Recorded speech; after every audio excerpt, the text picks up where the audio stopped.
Hello everyone, welcome to the Ahdurin region. I'm your host, Ahdurin himself, and welcome to what can be considered my 100 subscriber special, where I go through Pokemon Blue Rescue Team with only Ditto, both me and my partner. First off, thank you so much for all of the subscribers that have joined us so far. If you haven't already, you can click the button down there, leave a like, comment, do all those things you ought to do when supporting a YouTube channel. This challenge was an interesting one, and in fact, we're going to go through the entirety of this challenge unscripted, uncut, nothing like that. Let's just go through and talk about the challenge itself. This isn't going to be a great video if you want to learn about the plot of Blue Rescue Team, though the game has been out for a significant amount of time. So going through the challenge is interesting because Ditto is significantly worse in this game than it is in the main series game. For those of you that don't really know, Ditto is a Pokemon that has the special ability of transforming into other Pokemon. In the main series games, this usually means transforming into the opponent that you're facing, transforming into a Pokemon and you'll gain their stats, their move types, their abilities, etc. On the other hand, here in the Mystery Dungeon games, it's slightly worse. It's not as good in these games. On top of that, using Ditto in this run, as you'll see right about here, causes some, best way to describe it, technical issues, like this. Yeah, not great. So you'll be seeing me using regular starters throughout the entirety of this run. Ditto is a Pokemon that has only one power point and one move, Transform. A move that transforms you into a random opponent on the floor that you're on. The Mystery Dungeon games have multiple floors, and once you go to the next floor, you revert back into being Ditto.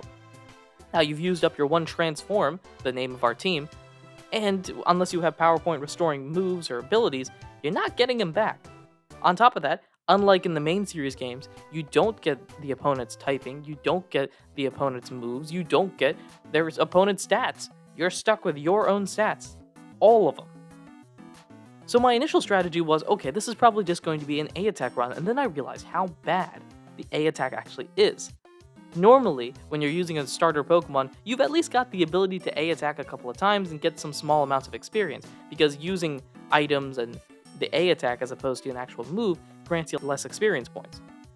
But Ditto is not a good Pokemon to do that with because it's not strong to begin with. And you'll see in a moment, the level up bonuses that you get for Ditto are only a couple of points. It's one for HP and then physicals, and then the other level, 1 HP and the specials. So it's not great. So, new strategy, complete as many missions as possible.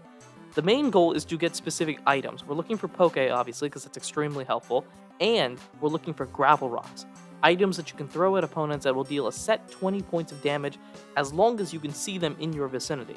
This is really, really helpful, because as long as you can see an opponent, you can start chucking rocks, which means you can do a lot of distance damage, meaning that it'll help significantly when it comes to boss battles and other sort of battles where the main foes are at least a couple of steps away. You can do some chip damage to start off with, and especially early on where most foes have around 30, 40, 50 health points, a couple of rocks in, and you're able to deal enough damage to knock them out. The first few dungeons actually didn't really disrupt from my strategy of just let me A-attack and start chucking rocks, and we've got through the first two dungeons pretty easily, so we move on to Mount Steel here, where we've got to save Diglett from the grasp of Skarmory, our first official boss battle. You can see here a perfect example against this Baltoy, because that A-attack didn't do a lot of damage, so my strategy is really just throw some gravel rocks and hope that my partner here can actually help out in some way. I wanted to keep this floor in particular to show off what the Ditto version of the challenge looks like now. Distance damage, throwing as many rocks as I can, especially if they're in the vicinity, and collecting the meager experience points that this gives us. One bad move though, and as you can see here, we can easily be knocked out by the weakest of opponents. On top of that, we're not dealing a lot of damage to begin with, so it's really important for us to actually take advantage of the opportunities that we have, learning IQ skills and using different tactics. And you can see here as well, while we both level up at the exact same time because we're both the same Pokemon with the same experience curves, there's no real modifiers in this game, at least that as far as I know. We don't get a lot of stat bonuses, which makes this Skarmory battle here significantly more complicated, at least initially. So, why don't we start off with that first boss battle right here after partner Ditto continues their conversation here. I switch on Transform, and I use Transform thinking that I can transform into a foe, but turns out in boss mode, you can't do that. So, new strategy. start chucking rocks. I only have a couple to begin with, so let's start chucking those and see what happens here. Also, using blast seeds will help as well. My partner uses struggle. Struggle is a move in this game that can deal significant damage, but comes at the cost of 1/4 of your total health. In this battle, it was enough to not have us knock out. In future battles, you'll see how I use that to my advantage. At this point, though, it's been just A attack, rocks, and my partner using struggle because they aren't smart enough not to know not to use struggle, I guess. Also, I left the scene in here because Diglett talks about having feet, which is always a thing. I've always found that very funny. Anyway, that becomes a new situation to deal with. How do we balance the fact that we're not gaining any experience points with the fact that leveling up is really the only way that we're going to be able to get any better? While Ditto at the low levels gets terrible bonuses from leveling up, later down the line, Ditto actually gets decent bonuses from leveling up. So part of my strategy was to really just see if I could get as high of a level as possible down the line and really take advantage of those stat bonuses, especially health. As you can see here, the next bit of plot happening as I'm trying to continuously do more missions and do more to prepare myself, collecting gravel rocks. In fact, very rarely do I ever see anybody do this, but I go to Kecleon's shop, buy Reviver Seeds, and I'm buying gravel rocks as well, just because the more I have today, the better it can serve me today, right? Reviver Seeds are much harder to get, they're very rare in dungeons, they're very rare at Kecleon's shop, and we don't have a lot of money to begin with, so the next best thing is to start having those damage dealing items as early as possible. Throughout the run, I'll be showing you the different type of rescue missions and rewards that I get. A lot of them are Poke, Reviver Seeds, Gravel Rocks, other items like that. Another interesting thing as well is actually our ability. Ditto has the ability Limber, which means that you can't be paralyzed, and you'll notice a lot of times where paralysis could have affected us, but instead didn't, which is very beneficial. Also, Team Meanie shows up, and they stole our stuff from our mailbox, which is real sad. But Pelipper's here to save the day, because shout out Pelipper. Pelipper is always great. I love how my partner is like, hey, we better not see them again, and they're significantly important throughout the entire story.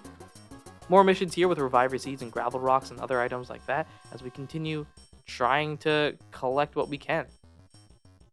And here comes the next plot point as well. Caterpie coming to say, hey, my friend Metapod is stuck in a forest, and it becomes a race between Team Meanies and Team Transform to go and save Metapod. Obviously, we don't want Gengar's squad to do that. They're Meanies. It's in the name. So, away we go. Now, the dungeon itself actually isn't eventful. The end point, though, our second boss battle, is where real interest lies.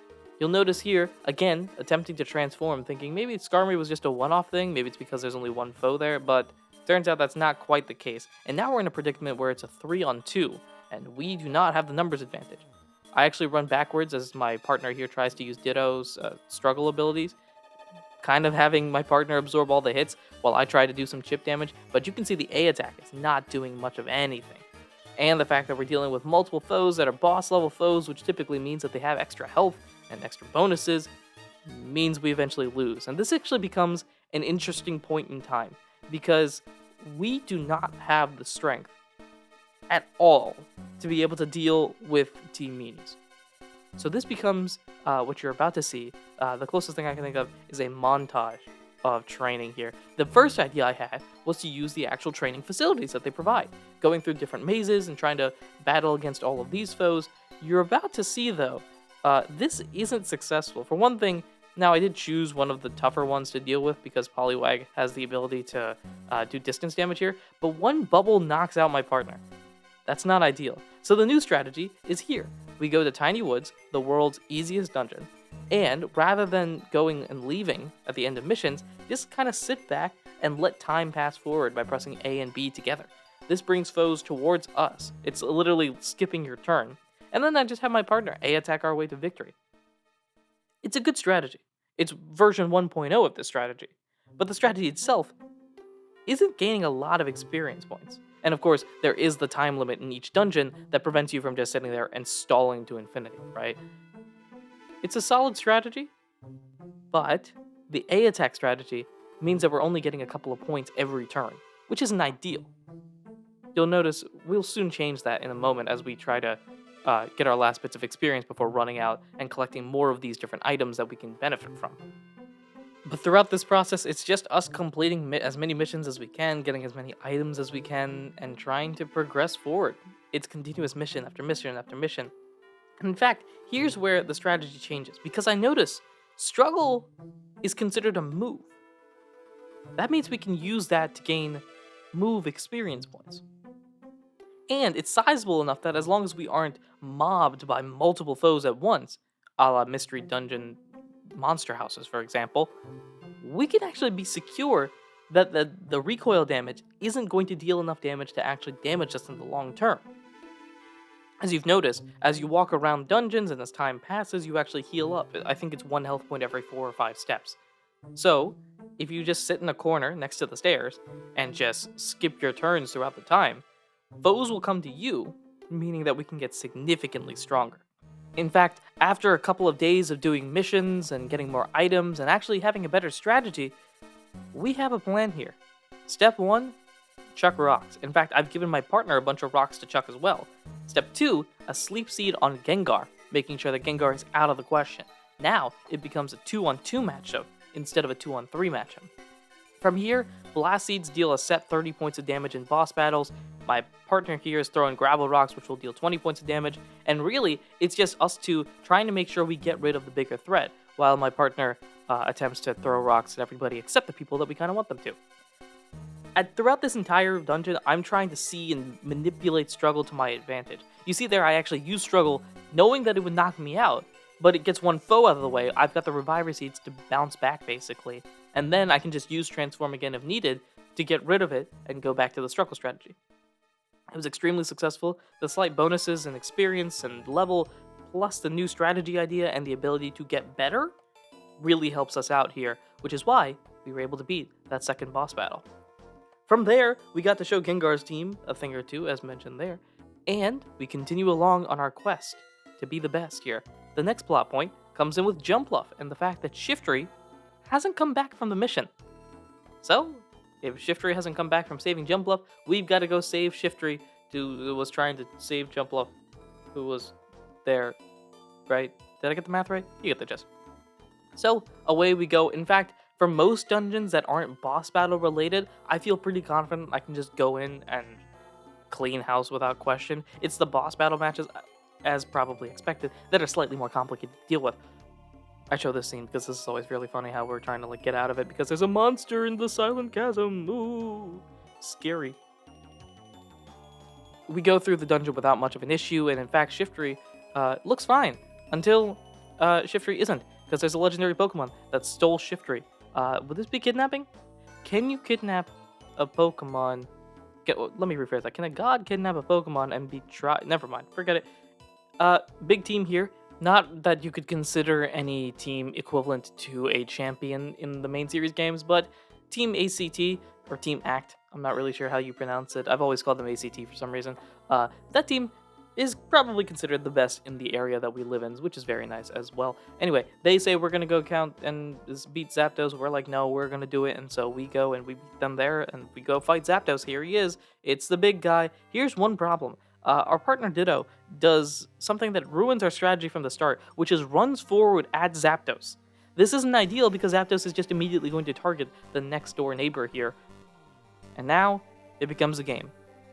How do we do this? Well, we need an ability to stall in some form. Zapdos has an interesting moveset. Not only does it have powerful moves, obviously, but it has the move Agility, meaning that it can actually have multiple chances to hit us per turn. And in this game, instead of speed making you go first, speed actually can tell you how many times per round you can hit, or how many rounds in a row you can go. So if you use Agility once, you can attack twice in a row, for example.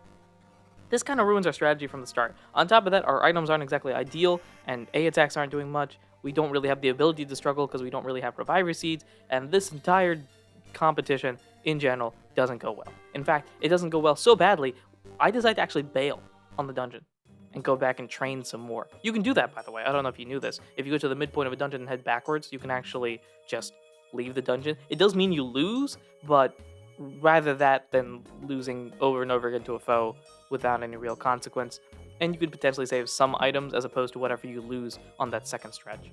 So, more missions, more Poke, more gummies, for example, that could help us with IQ skills, though you'll notice as we go further along, I don't really use them as my main avenue of success. It's really just gravel rocks, other throwing items, reviver seeds, blast seeds, other things like that. You can see our new setup here, 72 gravel rocks to start off with, a bunch of reviver seeds, a bunch of oran berries, and we're slightly stronger. In fact, we're level 19 now, which I think could be good enough. The mystery dungeon games are weird. It's not like you have an opponent that has the same level and intellect and items list that you do, because you have the advantage of having a bag full of items that they don't. Nevertheless, Zapdos, trial number 2 now. Another fun fact, actually, in these games and these games alone, as you move from the regular dungeon to the boss battle, you actually keep the health points. You can see I start off at 52 rather than the full 61. It doesn't really make a difference because Zapdos can one-shot us no matter what, but it is an interesting twist as well. You'll notice my big strategy is kind of just hope and pray that you go for Thunder Wave instead of anything that can actually do damage, and through the power of struggle, blast seeds, a couple of rocks here and there, we are able to defeat Zapdos, and that's another boss battle completed. Much to the surprise of everybody, including myself. I was very surprised about that. In fact, the only Pokemon that isn't surprised is Alakazam here, who knows and is the only one that predicted so far that we're actually a human instead of a Pokemon. He tells us to go see Xatu, who isn't a boss battle, and we head out there.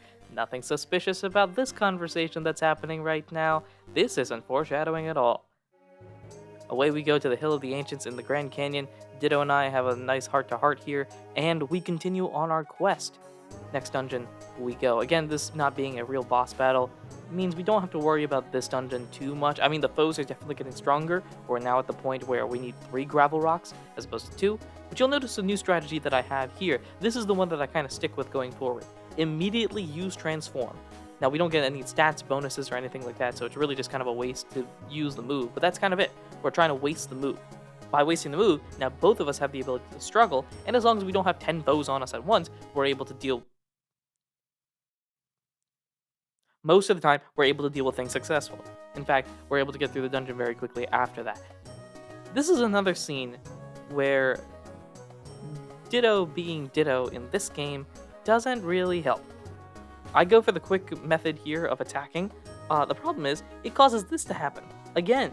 In fact, going forward, rather than try to avoid it, I kind of look for them, so you'll see that glitch happen a lot going forward. Initially, what I did to avoid it was actually quick save and then exit out of the game and then come back in with like the starters, change back to starters. It'll apply when you go to the next floor, which is typically when you leave the dungeon, and then you switch over to a starter, yada yada yada. Also, we have 2 Bulbasaurs here, which makes perfect sense because you can't do that in the main series games anyway.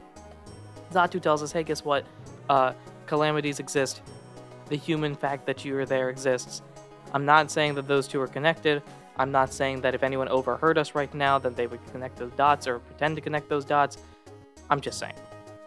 Yeah, that's not going to be foreshadowing at all either.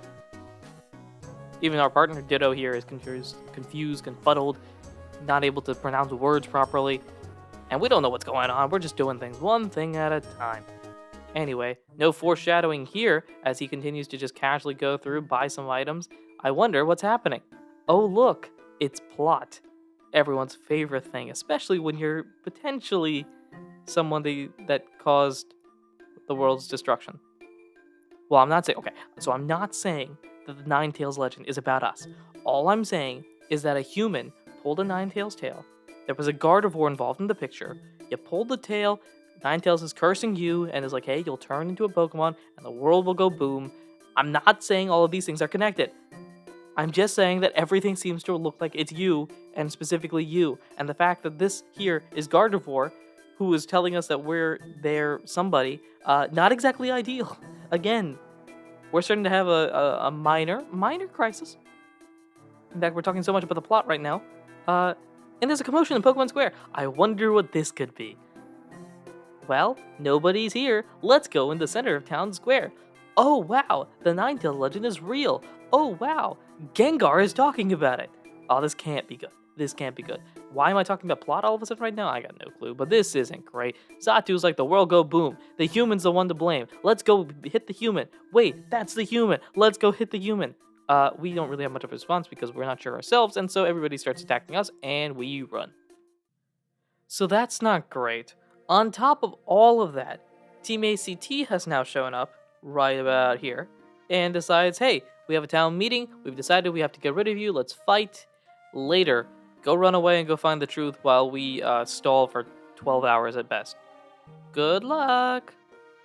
Now, this part of the game is very interesting because, spoilers again for a game that's 15 years old, this is the part where we're actually fugitives. So we have this last opportunity right here in the morning to go buy items, store stuff, and everything that we can, because once we go, we've got multiple dungeons where we won't be able to come back into town. The big thing that impacts is money and buying stuff. Storage ability actually still exists through Kangaskhan rocks later on, and of course we can always save the game, but buying new things and dealing with the bank isn't going to be as easy. On top of that, I check out the bulletin board for some reason. Probably just force a habit. After a little bit of preparation, readiness, everything that we can, it is time to go off. We've got a little bit of a runaway fun stuff as well. We got flashbacks, which is always a classic when it comes to Mystery Dungeon games. We've got people here that support us. Jumpluff, Metapod, Caterpie, Diglett, Dugtrio would have been here but had things to do. Even Pelipper has shown up with a message being like, yo, we believe in you. I can't wait to deliver mail. Pelipper, the real MVP. That's right. I called it out. And away we go on our quest to find the truth. And so we go over the mountains. We go across the fire. We go in other locations as well. Eventually, reaching our first dungeon, Lapis Cave. I've personally never found Lapis Cave to be particularly difficult, but it is the start of this trek of dungeon after dungeon after dungeon without any real go back home save states. You can see for us, we're level 23.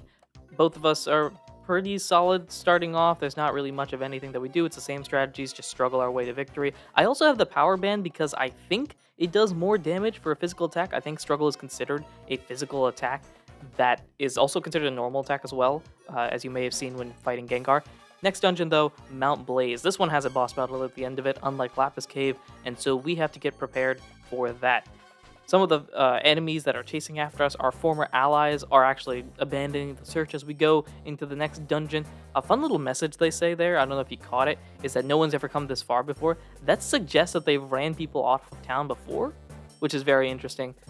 Though I don't do this so much, it would be interesting to go into like theories and like, you know, make up some theory things like we do for the main series games. Anyway, time to prepare for the boss battle at the end of this dungeon. It's a lot of Reviver Seeds, Oran Berries, and of course our trusty gravel rocks to chuck at everybody that we see. There is the option to go on the rock path to train. I don't do that. I just go straight to Mount Blaze, and away we go. The same strategy, Mount Blaze being Mount Blaze, means there's a lot of fire types, though, again, us being normal type really doesn't make much of a difference in that. Struggle is our strategy to go off with here, and you can see it's dealing sizable damage. We can still one-shot everybody, which is a good sign. But there are a number of foes here, Nummels, Pidgeots, Magvies, that we have to deal with as well, which is going to be interesting to work with, right? We have to balance this sort of combination here. I'm really struggling with this first floor.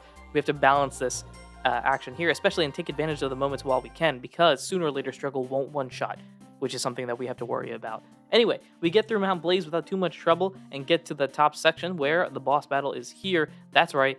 It's, of course, it's a fire type. We've seen Zapdos. It's Moltres. That's our first foe. Moltres, time to fight. Now, we both used our transform, meaning that we're struggling, so Gravel Rock and struggle away to victory. This is our method of success here. It does a lot of damage. We really have to hope agility doesn't impact too much. In fact, when I lose my ability to struggle, I'm just now focused on making sure Moltres attacks me, while my partner can continue to struggle. I throw rocks and use Blast Seeds and other items like that, and eventually we're successful. And we beat Moltres. Very, very fun indeed. For a second, I thought this scene was actually going to cause that glitch, but it didn't, which is great. Moltres eventually heads on out after confirming that we're trying to save the day, and we're just actually walking through their path as opposed to actively disrupting things. Eventually, we get off, and I'm feeling comfortable. I'm ready to continue going forward, and then I realize, oh snap, my partner slouches and sits down here. That's another soft lock. At this point, you can start counting them on your fingers right now. We've seen 3. I know of at least another one that I skipped on purpose. I wonder how many there actually are, which will be very interesting. Anyway, we go through this exact same again. Again, it's not that big of a deal because we do save in the middle of the dungeon. It's not that much further to go ahead and just redo the dungeon, and especially when we know that there's a winning strategy. It doesn't take too many more tries, and we get to this point. It's that slouching move that Pikachu does there that is the reason why the game isn't able to handle it. In fact, fun detail about this, I think, now this is all theories, I think it's because it's trying to source the animation from a specific section, and the fact that Ditto doesn't have those animations means that it can't find it for Ditto, which thus results in the soft lock there. Now, we move forward. Now we're in Snowland. Also, there's a Pokemon here. That's fun. We're in the snow area. We've beaten 2 of our dungeons. There's another dungeon coming up here. And in fact, here in Frosty Forest, not only is there another dungeon, but there's also another boss battle at the end of it that we need to prepare for as well. And of the 3 boss battles that we faced so far, this is the one that I hate the most. Because unlike, you can probably take a guess, we've dealt with Zapdos, we've dealt with Moltres, it's now time to deal with a new Pokemon. It's Articuno at the end of this dungeon. Unlike in the other 2, where it's kind of just dealing with them and that's it, they still have to get near you to attack. On the other hand, Articuno doesn't. In fact, once we get through the dungeon, not only the Frosty Forest, but the Frosty Grotto, the little subsection above it as well, Articuno shows up and says, hey, I'm the boss, let's fight. Articuno has the move Powder Snow. Powder Snow is a room-wide move, and we're only in one room, meaning at any point, Articuno could just spam Powder Snow, hitting both of us. So it charges at us, which is fine, but we still need to be able to do damage and quickly. Powder Snow, as you can see there, not only hitting both of us, but hitting both of us, one-shotting both of us, making this significantly tougher to deal with. Our strategy here is kind of just cross our fingers and hope that Powder Snow is never used. We get really close on that attempt as well, but my partner struggles to death against it and knocks both them and Articuno out, which isn't great. Here's another situation where it's slightly better. We're able to actually manipulate things. I'm trying to throw orange berries at my partner and then struggle and balance this out, trying to see, like, at this point, I'm starting to play support while my partner becomes the damage guy. It's using agility, which means that it can move multiple times a turn, which isn't great either. Finally, somehow, the math works out. You can see here, I'm literally pausing. I know this is all sped up, but I'm literally, like, cheering around my room right now. Somehow, we're able to get that one sliver of victory by managing things properly, throwing orange berries at my partner, letting them struggle while I hope Articuno targets me and only me with Gust, using Reviver Seeds and other things like that, and eventually we are successful. Here's the thing though, it's another soft lock, which means I have to do this again. Oh my gosh, why? So that was fun. Anyway, I did it again. This is one of those instances, I know I was searching them out, but after how tough this one was, I really didn't want to do it again. But I did. Here we are. All good. Absol joins the team, which is great, except it does put a small wrinkle on the plans, meaning that Absol has to join the team. There's actually a really easy solution to this that I only figured out many years after actually beating the game, which we'll talk about in a second. Also, we're getting visions right now of Gardevoirs showing up, saying like, hey, guess what? You know that truth that you've been seeking? It's actually back here in Mount Freeze, just right over here. All you have to do is get through it. There's not even a boss battle at the end of it. Just walk on in. Let's go. Find the truth. Ninetales is up there. He'll just tell you. He's not going to fight you. He's cool. So why don't you head on up there? And so we head on up there. Mount Freeze, another dungeon here. We're now level 25. It's very easy, actually, to get rid of Absol. All you have to do is just, before entering into the dungeon, also we lost to a Fury attack there. All you have to do before entering into a dungeon, is just send Absol home. You're able to do that. Absol can just go on home, meaning that now we're back to 2 Dittos. Kind of weirdly enough, though, Absol will come back, which you'll see in a moment, as I continue to struggle here. Get it? Struggle here. Ha ha ha ha. He says, panicking right now. Also, the Swablu refuses to leave the vicinity, which is blasphemous. Anyway, after a little bit of opportunity going through the dungeon, continuing forward, panicking every time we get anywhere near low health, throwing rocks and orange berries and everything like that, Absol joins the team again somehow in the midsection. I'm not sure how. This feels like a thing you're allowed to do, but Absol shows up all the same. Anyway, and Absol shows up here as well. This at least I understand because it's a cutscene, and we need that 3-on-3 combination that makes sense. We get into a fight with Team ACT, we're fighting, and then, BAM! Ninetales shows up, and we're still Ditto, which causes glitches, and, well, this wasn't as bad because there's no boss battle. So we switch into real starters, go through this exact same process again. Team ACT is about to fight us, we're gonna fight, pow, pow, pow. Ninetales shows up and it's like, pause, don't fight in my house, this is all I have. It's not great. Adam's like, I'm sorry, Alakazam is like, hey, who is that human? Is that you? It's not? Oh snap, that's my bad. I've been saying Adam throughout this entire recording because of my Pokemon Mystery Dungeon TTRPG actual play podcast, Not a Scratch, which you can find wherever you listen to podcasts. It's about halfway. We can do a sponsorship-esque thing here. It's my show. And Adam is the name of the Alakazam there. It shows up a lot, and as a result, now every Alakazam I see is named Adam for some reason. Anyway, Groudon's showing up now because of earthquakes, so we head on back home. Alakazam's team goes and fights off against the Groudon. We head back here. Gengar's like, mwahaha, I've taken over the entire kingdom, and we come back and we're like, nah, bro, we are back. We're here. What's up, folks? How y'all doing? I'm here. Gengar's like, what? Why are you here? Well, we found out I'm not the human. Ninetales said so. Gengar's like, what? Show us some proof. And then we're like, no, we don't have proof. Pelipper's like, I got you. Throw some paper down. This is a very, very succinct version of this entire gameplay so far, and Gengar's team runs away being chased off by the townsfolk. Back to normal we go. Everything's calm, cool, and collected at this point. Pelipper's back to delivering mail, and we're back to doing rescue missions. Because, funnily enough, you might see the episode length and see there's like another half of this entire episode right now, but there's only 2 more dungeons that are mandatory. 3, technically. There are 3 more dungeons that are mandatory. 1 sort of side thing, and then 2 main dungeons that are left. It's not a lot that's actually left. So we've got to get prepared for that, because the final 2 dungeons in particular are complicated and tough, especially with their boss battles at the end. Especially because those boss battles are very, very annoying to deal with. More earthquakes as well, and we're continuing to try to collect those items, do more missions, get more Poke and gravel rocks and other sort of items like that, though gravel rocks are starting to become a bit obsolete. They're still advantageous because you can still do the damage moves and still have that far away effect, but gravel rocks, the 20 hit point damage, means we're starting to throw 4 before we're able to actually knock out an opponent. Now, we go and do this little side quest here with Uproar Forest. There's a bunch of Mankeys that are ruining these guys' home, and so we need to solve that. This is one of the only side dungeons that's mandatory, I think.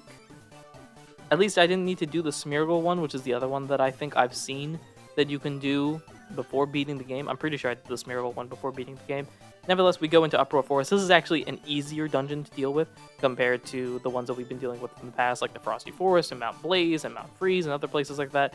This dungeon itself is actually pretty easy as well, and we're continuing to use our struggle strategy. As well, we're level 26. I actually bought X-ray specs, which allows me to see where foes and items are before entering the map itself, which is really helpful because I can avoid them if necessary, or go chase after them if I'm collecting experience points and other items like that. I throw the Blast Seed here against a Mankey, but we're able to just struggle against all of them. And since each one does a quarter health of recoil, we're still going to be left with a quarter remaining. So Mankey boss battle, if you can consider it a boss battle, actually pretty easy. Mankey's team comes back here, and they're like, nah, we're going to fight you. This is another area where the glitch shows up. It's fun. I'm trying to see, all the different mechanisms and different types of glitches we can get. Sometimes they're really cool, sometimes they're not, sometimes it's just like a soft log. So let's redo this. Now, Mankey's team comes here and is about to fight us. It's this little, bide animation almost that causes the problem, because Ditto doesn't really have that. Mankey's like, hey, instead of us beating you up, why don't you give us the chestnut? We argue, hey, why don't you do some work for us and we'll give you the chestnut? After a bit of haggling, as be when it comes to worker, employee-employer relationships, we're eventually going to be working on fixing up the house. There's a Pikachu on there. Neither of us are Pikachus. In fact, that's because when I did the quiz and just randomly selected A for all of my answers, the Pokemon that generated was Pikachu. Now, of course, I used the replay codes, action replay codes-esque, to change the starter to Ditto, but Pikachu is the official underlying code, and so as a result, Pikachu is the house that we're going to be getting. It's fun because the house, you'll see in a bit. Anyway, we need to get a couple of chestnuts, and while we got one extra one while going through the dungeon, we weren't able to get another one. In this case, you'll see here, I leave this part in for one particular reason, this level up. This is the first level up I can think of, there might have been one earlier, that we actually get decent bonuses.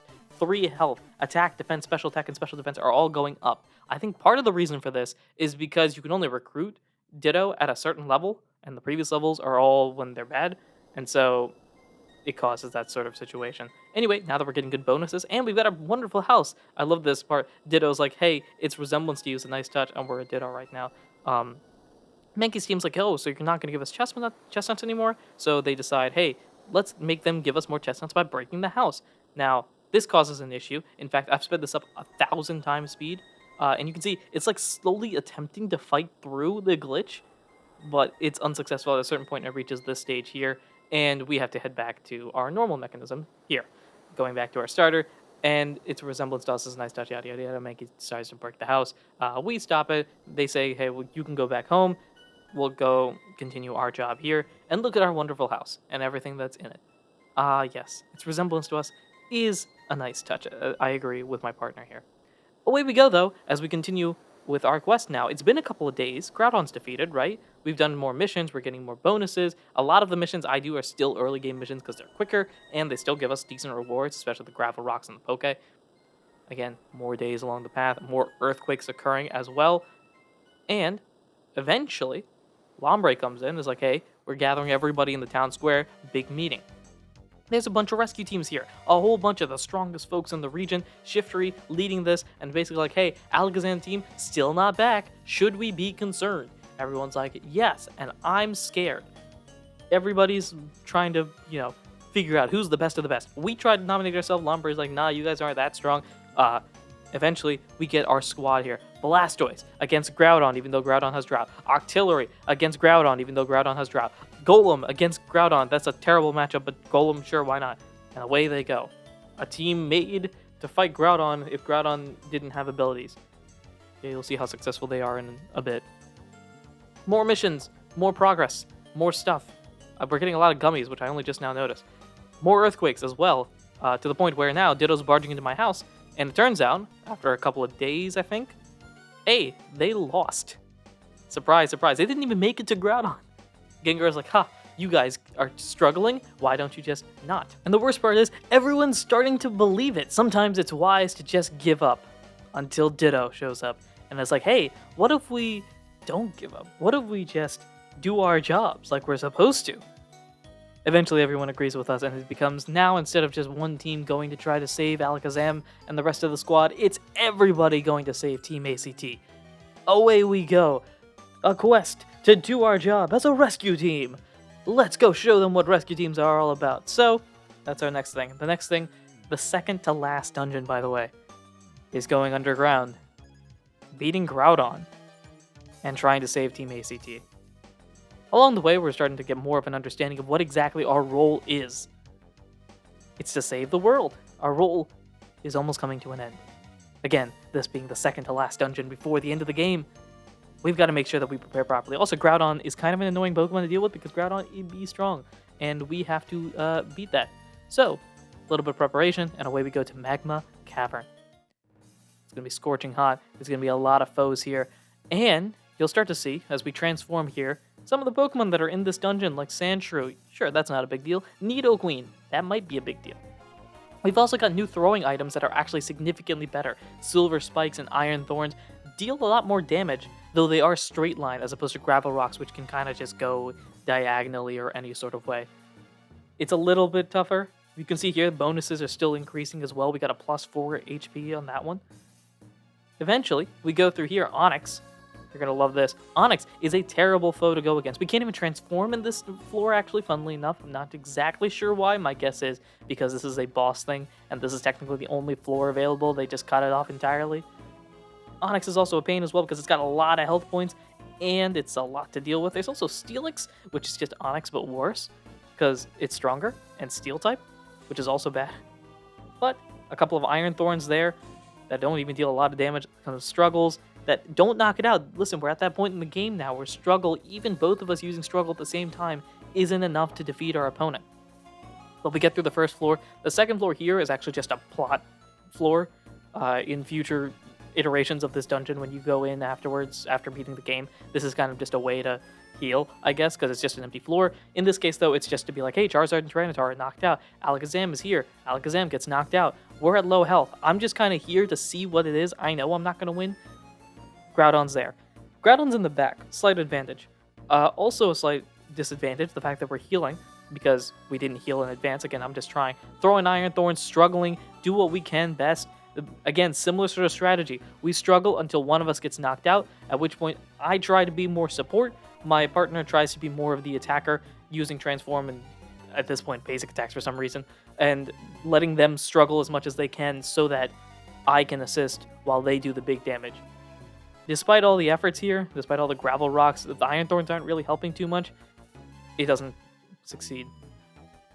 After knowing what to expect, though, I get a little bit of an idea. First off, give my partner some gravel rocks. This allows, while Groudon is coming towards us to do a little bit of chip damage as well, using gravel rocks and iron thorns and other things like that. Second thing, my partner has to struggle. It's the only method. It's not, unfortunately, which is why we have to basically retry.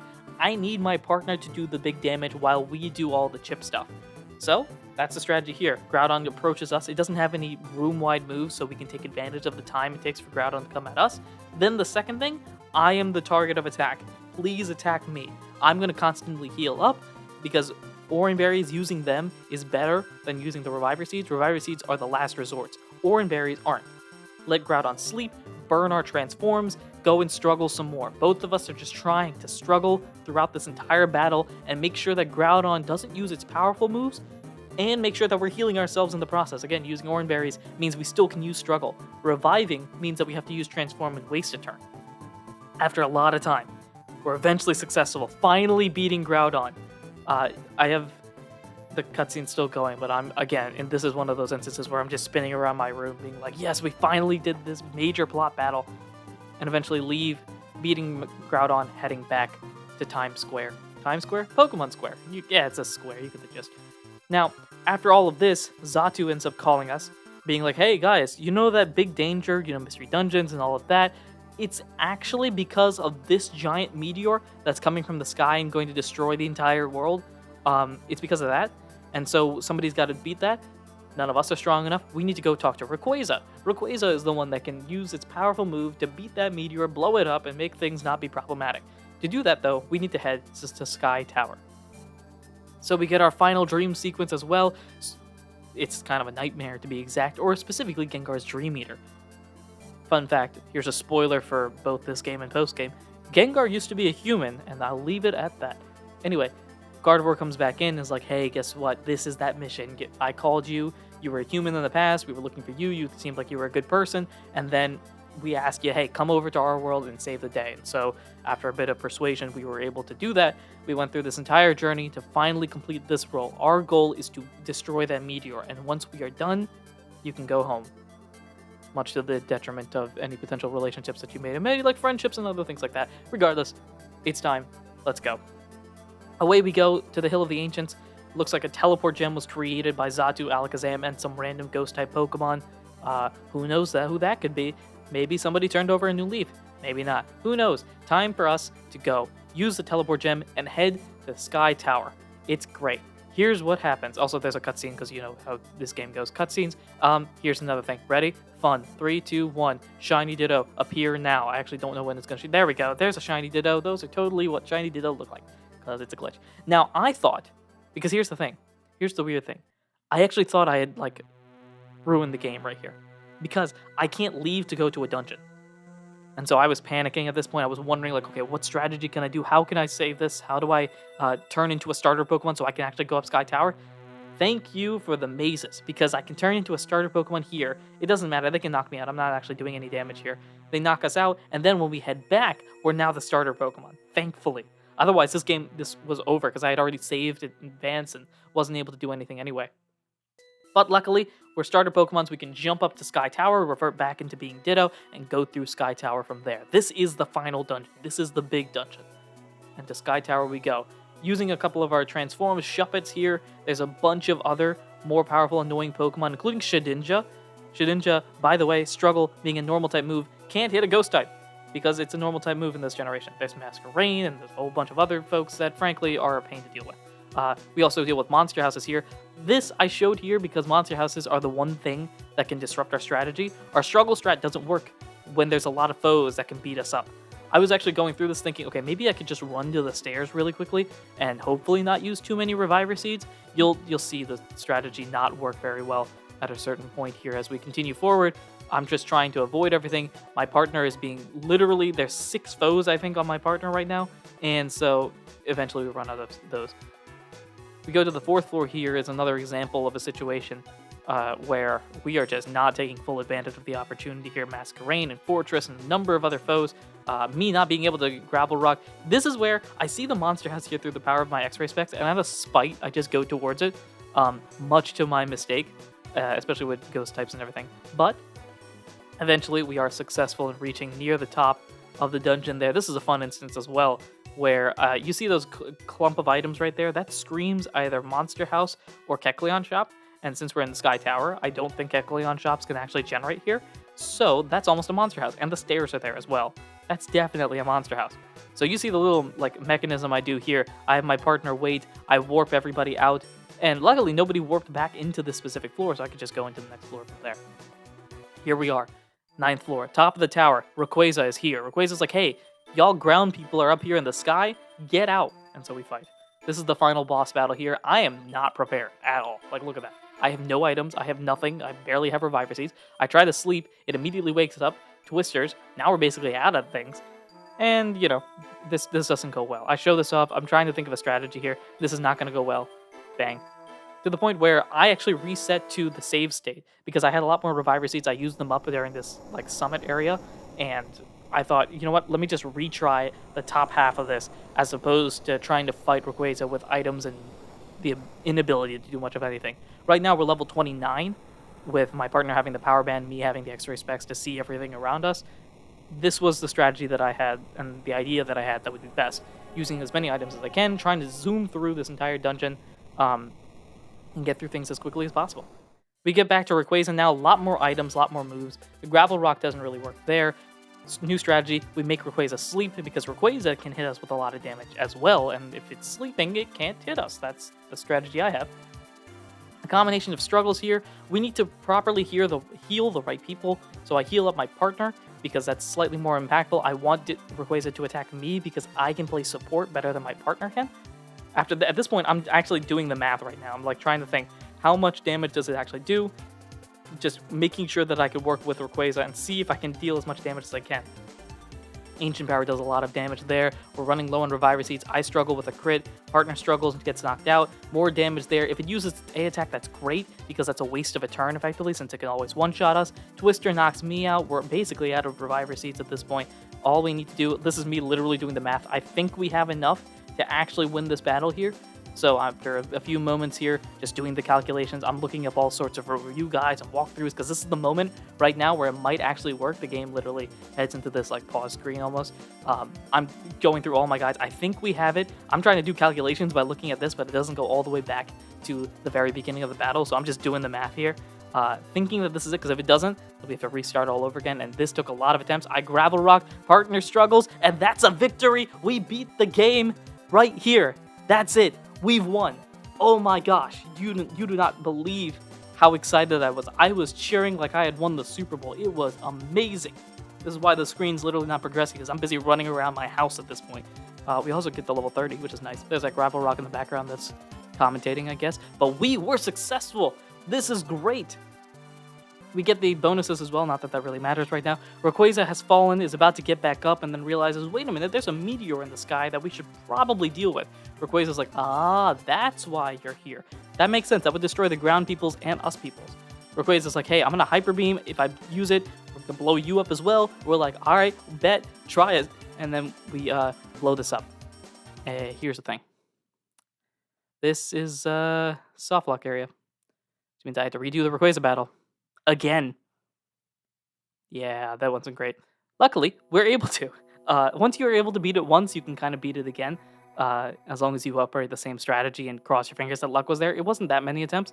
And so, now, we actually get the endgame sequence. We're starters at this point. I guess we're officially going to call this me being Bulbasaur and my partner being Skitty. Fun fact, the starter list that was there, I just went down the list and like rotated over and over again. So we got through 2 full rotations. Gengar saves us, in a way, sort of. Kind of. And we save the day. We're there. All good. All dandy. Zatu's like, everything's good. While everything's gonna, take time to recover, everybody's happy. Look at the crowd. Look at the town. Everything's great. Everyone's cheering. It's all joyful, and our journey is over, which means time to go back to human world. Fully accepting everything. Gardevoir's like, my bad, but this is kind of a thing. Everyone's like, why are you leaving? It's because it was in my contract and I have to leave. Adios, goodbye. I'm going to go into a yellow bulb and just whoosh into the sky. And that is that. A chaotic run, nevertheless. Ditto, a incredibly difficult Pokemon to deal with. But we were successful and beat it in, technically, if you include the last dungeon there, 30 levels. Able to beat it by level 30. Granted, with a lot of reviver seeds, Ahdurin berries, and items, and other things like that. But we were successful all the same. Now, here's the fun thing. This challenge is over. Thank you so much for listening. But there's one quick announcement that I have to say. If you're listening to this as the episode comes out, if you're listening to this on Saturday, December 10th, then you have the opportunity to join a charity event right now. In fact, at the end of this episode, officially, when this episode ends, the charity event is starting right now on twitch.tv/the Ahdurin region. You can join, help support the cause, everything like that. It is running from the moment this episode ends, this challenge episode ends, until the rest of Saturday, basically. So if you're listening to this day of, then you can check that out. Thank you very much, everyone, for listening, watching, supporting the Ahdurin region in any way, shape, or form that you do. Thank you for 100 subscribers. We've reached that point. It's the end of this journey. Will there be another? Until next time, everyone. Take care.